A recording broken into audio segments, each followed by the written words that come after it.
मुलगा झाला.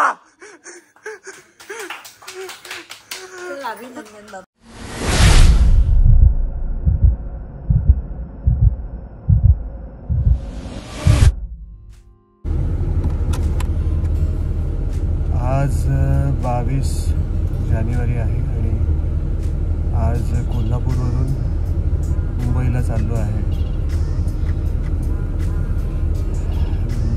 1 ते 22च्या दरम्यान खूप शूटिंग केलं, घरी जाता आलं नाही आणि बऱ्याच दिवसांनी आज घरी चाललो आणि त्याचं कारण एक खास आहे.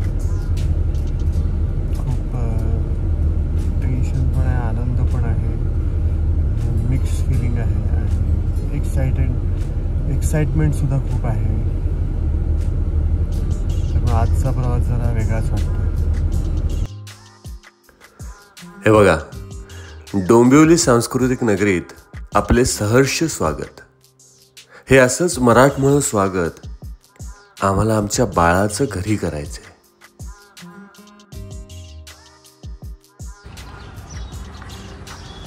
इथे पाय ठेवल्यानंतर आत्ता कुठे मनावरचं दडपण कमी झालंय.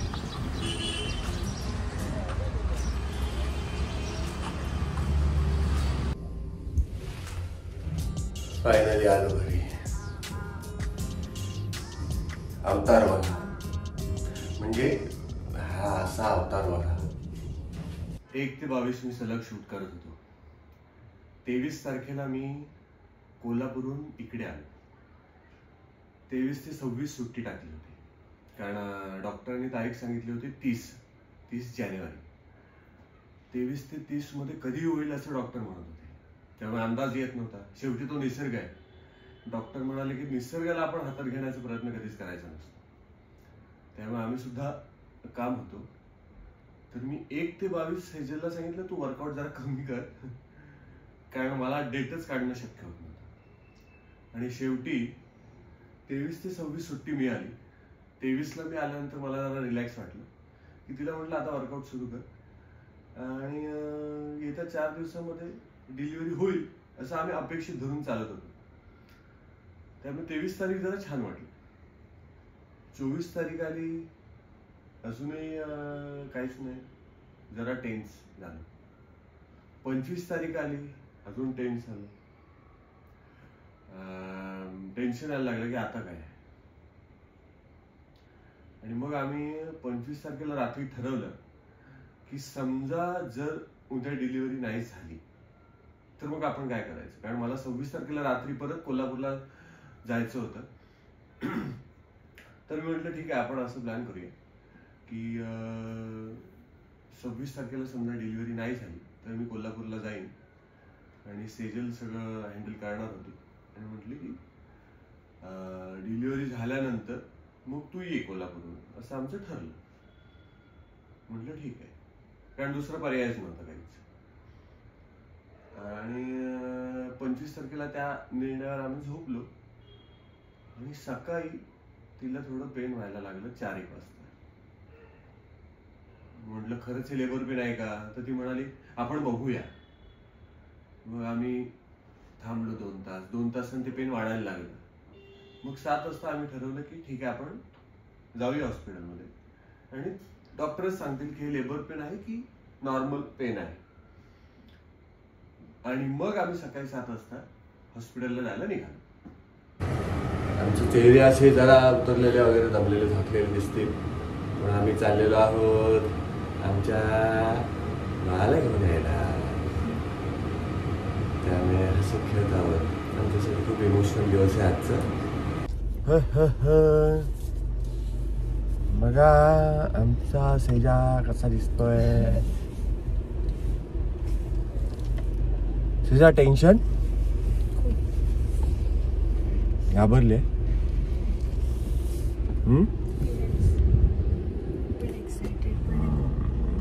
आता आम्ही पोचलेलो आहोत हॉस्पिटलला. हे आहे डॉक्टर चिन्मय पत्कीज यांचं ईशा वुमन्स हॉस्पिटल.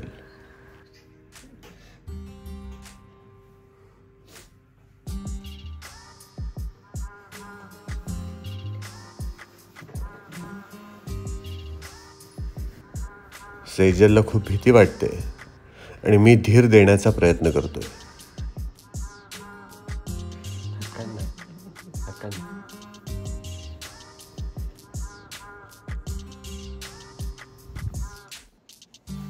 शूटिंग रुकना नहीं चाहिए. एका प्लेनमध्ये 3 जण आहेत. ओळखा. समोरच्या कॉलेजमध्ये 26 जानेवारीची परेड चालू होती. एकंदरीतच आनंदाचं वातावरण होतं. आम्ही भगवंताकडे प्रार्थना करत होतो. सगळ्यांच्या चेहऱ्यावर आनंद आणि टेन्शन सुद्धा होतं. काळजी होती. सेजलला ओटीमध्ये नेण्यात आलं होतं आणि मी तिला धीर देण्याचा प्रयत्न करत होतो. आणि अशा वेळेला मी आहे एवढे 2 शब्द देखील पुरेसे असतात. आणि अखेर ती वेळ आली.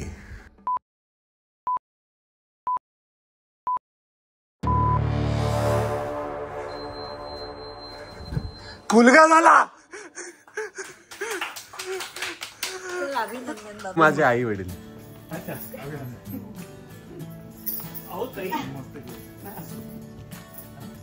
व्यवस्थित फोर्सेप डिलिव्हरी झाली आणि छान आहे.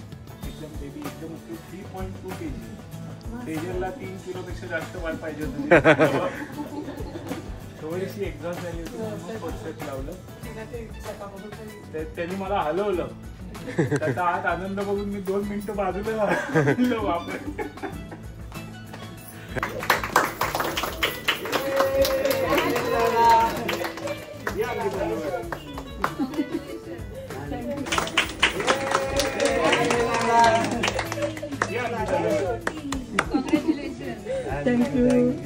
हे केवळ डॉक्टर नाही तर देव आहेत. आता कशा लाच मारायचं ना. दादाला लाच मारायचं. तुला एवढं लहानपणी कळतं एका दिवसात. एका दिवसात कळतं तुला. निसर्ग आणि भगवंताच्या कृपेने सगळं काही सुरळीत झालं.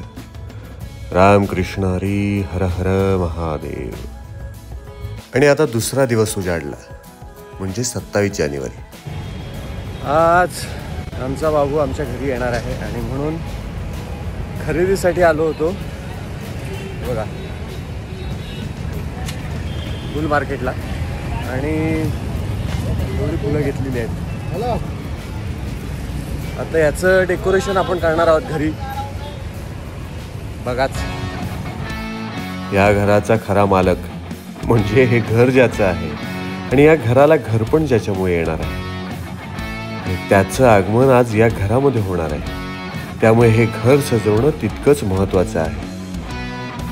मला वाटतं शास्त्रानुसार आपण सजीव आणि निर्जीव असा फरक जरी करत असलो तरी वास्तुशास्त्रानुसार वास्तूला सुद्धा एक वाईब असतो आणि वास्तूचं सुद्धा काही म्हणणं असतं. वास्तू सुद्धा काही देऊन जात असते. त्यामुळे त्या वास्तूला तसं ठेवणं सुद्धा खूप गरजेचं असतं आणि त्यासाठीच हा प्रयत्न. बरे आंब्याची पानं लावण्यामागचं कारण तुम्हाला माहिती आहे का? तर त्याचं कारण असं आहे, आंबा हे एकच झाड असं आहे की त्याची पानं तोडल्यानंतरही भरपूर ऑक्सिजन बाहेर सोडत असतात आणि जेव्हा एखादा चांगला कार्यक्रम असतो तेव्हा खूप माणसं घरी येतात. त्यामुळे ऑक्सिजनची कमतरता होऊ नये, घरामध्ये वातावरण खूप चांगलं राहावं, हसत खेळत राहावं म्हणून आंब्याची पानं वापरली जातात. हे शास्त्रीय कारण आहे. आणि आपसुकच घर स्वच्छ साफसुथरं ठेवल्यानंतर, घर सजवल्यानंतर तुमच्या मनाला जो आनंद मिळतो तो आनंद तुमच्या इतर कामांमध्ये सुद्धा रिफ्लेक्ट होतो. त्यामुळे सण असतील किंवा इतर काही स्पेशल घटना असतील अशा वेळेला तुम्ही तुमचं घर सजवा आणि बघा काय फरक पडतो. ते सजवलेलं घर तुम्हाला जी पॉझिटिव्ह एनर्जी देऊन जाईल ती काही वेगळीच असेल.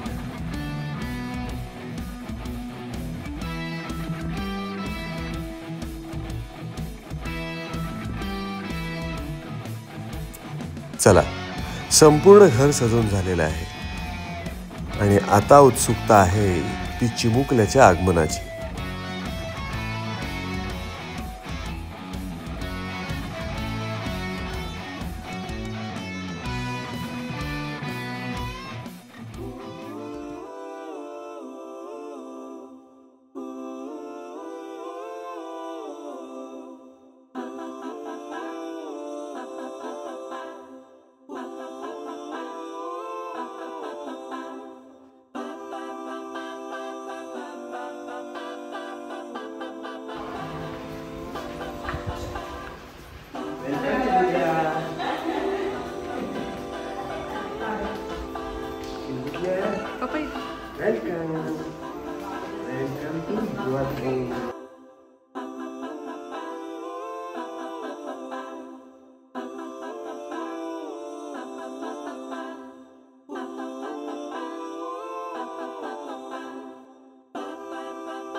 सगळ्यांचा छावा आला.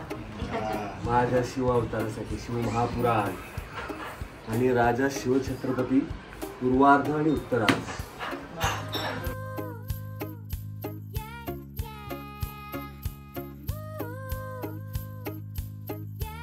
या आमच्या शिव अवतारासाठी. डान्स होता का?